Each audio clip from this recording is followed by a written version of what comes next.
just to go to Toronto to get set for Game 1 of the World Series against the Toronto Blue Jays. Friday night, the action begins. The action is always humming here at MLB Network alongside the All-Star, Mr. 100, Yonder Alonso, 100 home runs in the bigs, and Mr. 529, the All-Star Sean Casey. That's when he hit the 2006 World Series, 9 for 17. You absolutely raked in that. He's too humble to say it. I'll say it for him. I'm Adnan Burke. It's great to have you. Guaranteed 2 hits. 2 hits. Guaranteed. 2-hit case. It's calm around here. As far as the scene in Toronto, you know, this entire country of Canada is fired up for this game. They had as are you. Absolutely. As a resident Canadian case, I don't need to fly to Toronto. I can run there. I'm just so excited.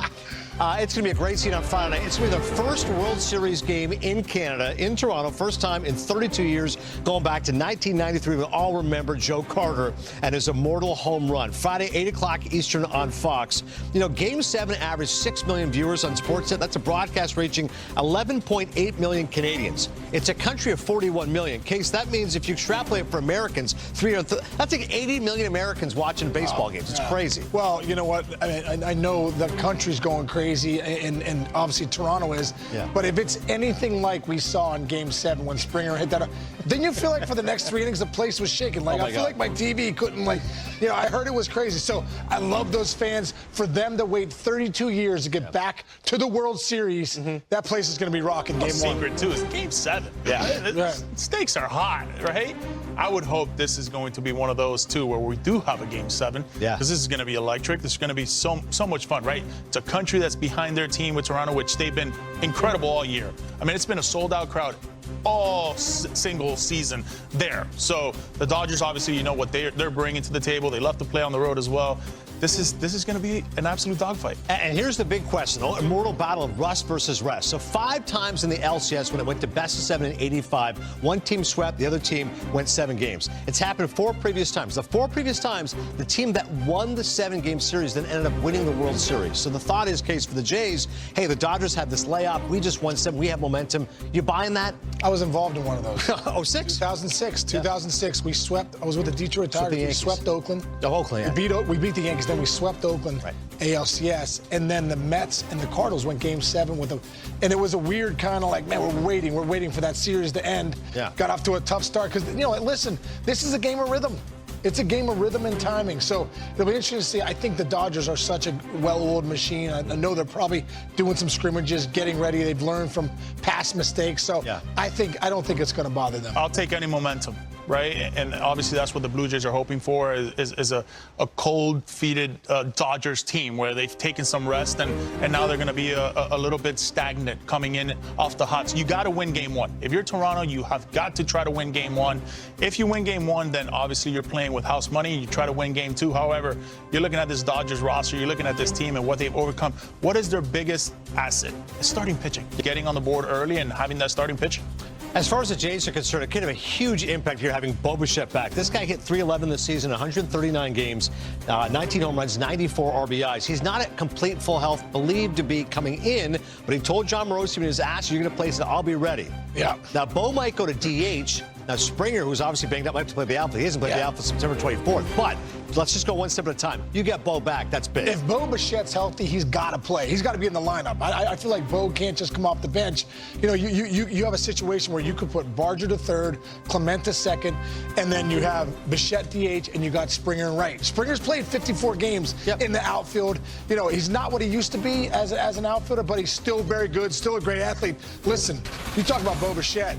This guy's one of the best hitters in the game. Not just on the Blue Jays, one of the best hitters in baseball. Hit .311 with 18 pumps, 94 RBIs, was one of their best hitters, and a huge reason. They're not here without Bo Bichette. I really believe that.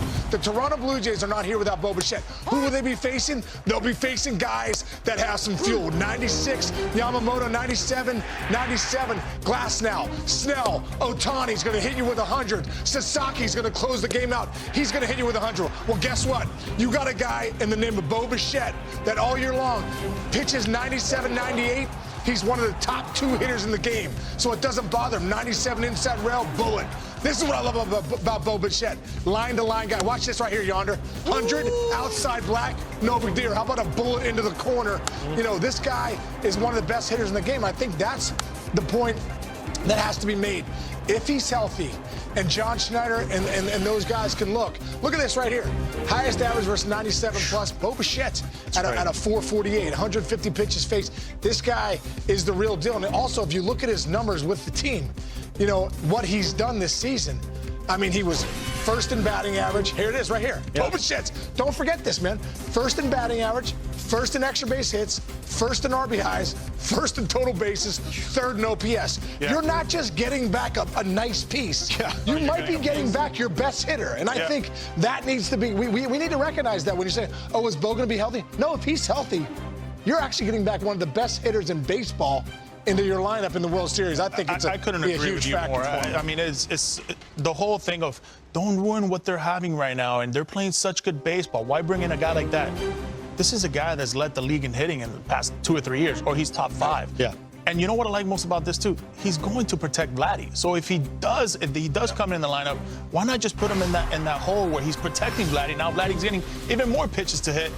I just think when you look at this guy and what he brings to the table, I don't care if he's limping. I don't care if he can't go first or third. Right. He's going to drive me in too. Yeah, if he can hit, he's going to drive me in too, and he's going to be a tough foul. He's not going to strike out. He's going to lengthen that lineup as it is already. So, yeah, give me that guy all day long. Oh, look at this record with him and without him. I mean, yeah, you can score runs for a short period of time, but over the course of a season, you get Bo Bichette back in the key. The other thing, too, yonder, he has 381 runners in scoring position. That's clutch. It's just, and they're going to need that, right? They're going to need guys with men on second, men on third, and he's going to hit, like we just showed right there, 197 miles an hour in a gapper. Yeah. And if he can't score from second home after that dig, then so be it. But the score is 1-0. Yeah. And also, you said, and I love that, runners in scoring position, high leverage situations, one of the best in baseball. So always not played since September 6th, but he will be ready to go. The other part of this is interesting is, yonder, we know Shohei Ohtani, he spurned Toronto, right? The Jays wanted to get him. The fans will be all over him, games 1 and 2.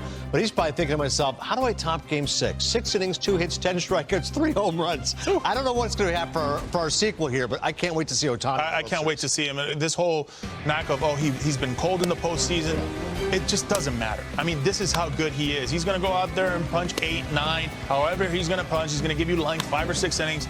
But this is what we're coming to see, right? Him at the dish and him hitting. I just don't know how you stop him, because I think what the Phillies did was basically give him a little bit of a cold streak for a little bit, because that's how good they pitched him. But other than that, I mean, I just don't see any other way how you can just contain this guy, because that lineup after him gets that much tougher. When you get a feel, too, when you hit 3 home runs, and, you know, you look right here, he kind of struggled in the division here, but the NLCS, he came back with those 3 home runs in that last game while he pitched 6+ innings and punched out 10, which might be the greatest game of all time. As a hitter, when I'm scuffling, and you saw him take batting practice out on the field, you're looking for feels. You're looking for something. You're looking for trajectory. You're looking to see where the ball goes.